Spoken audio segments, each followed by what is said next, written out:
Kumusta po ulit sa mga viewers? Welcome again to my channel. I am Attorney Elmer Lucero.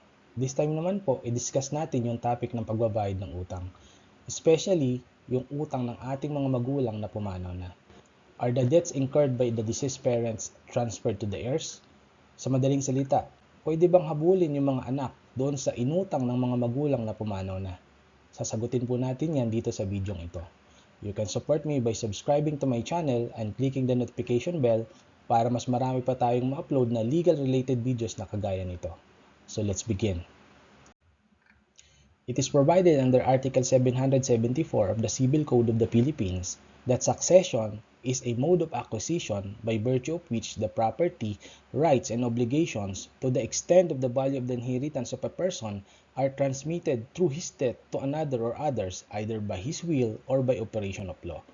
Ibig sabihin po nito, ang succession ay isang paraan ng pagkuha ng pagmamay-ari na kung saan ang lahat ng ari-arian, mga karapatan at pananagutan ng isang tao ay naipapasa sa iba sa oras ng kanyang pagkamatay, either by will kung may last will and testament na iniwan or by operation of law kung walang last will and testament na iniwan. Tanong: Attorney, ano po ba yung mga kasama sa mana? Article 776 of the Civil Code further states that the inheritance includes all the property, rights, and obligations of a person which are not extinguished by his death.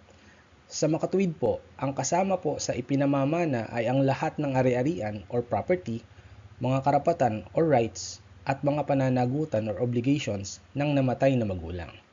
Pero yung mga pananagutan o obligasyon ay una, hanggang sa halaga lamang ng ipinamamana at pangalawa, yung hindi napapawi or napapawalang bisa ng kamatayan.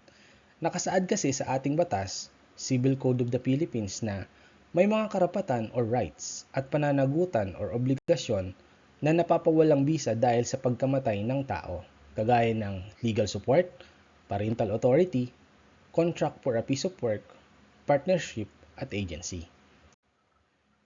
Itong dalawang probisyon ng ating Civil Code ay nagsasaad na sa pamamagitan ng succession, ang ari-arian, mga karapatan at pananagutan o obligasyon kagaya ng pagkakautang ay naipamamana ng magulang sa kanyang mga anak.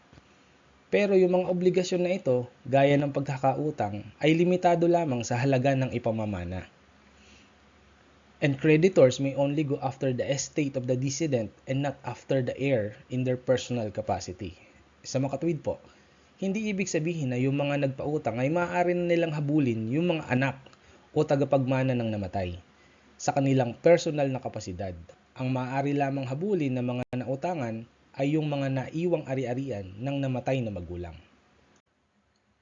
So sa tanong na kung pwede bang habulin ang mga anak doon sa inutang ng mga magulang na pumanaw na, ang sagot po ay hindi.